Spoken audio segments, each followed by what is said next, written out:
The point of Christianity and the point of Easter is not that we have to do something, but that something has been done already for us. He says, for freedom, Christ has set us free. Freedom is the reason we've been set free. And so Jesus came, set us free, so that we could be free. In fact, freedom is both the means and the end of the Christian life. Freedom is what we get and it is what we become. Free is what we are because of Jesus. We're free. We are set free, so now we should live free. But the problem is, we don't know what freedom is. And we're Americans. It's a land of the free. The problem is, our definition of free is that free is all about me. And freedom for us is freedom to be left alone to do whatever we want.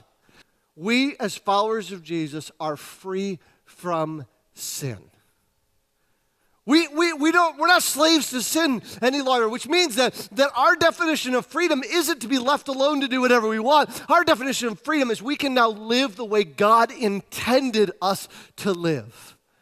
We're free from sin. Now, for those of you who are Christians, I know you're stuck right here because this is what happens. We think, well, I'm free from sin, but I still sin all the time. In fact, maybe you have patterns of sin in your life that you just cannot seem to break. Maybe for you it's lashing out at your spouse or clicking on that link that you shouldn't be clicking on.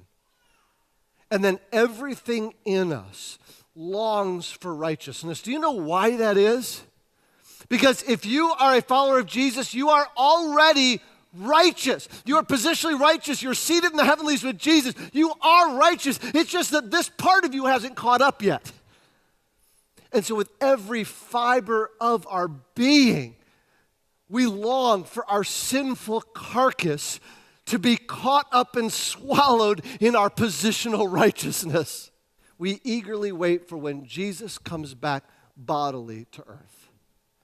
You know, Jesus is coming back.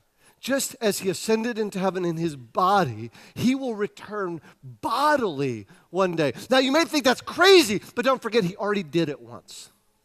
That's what we're celebrating on Easter.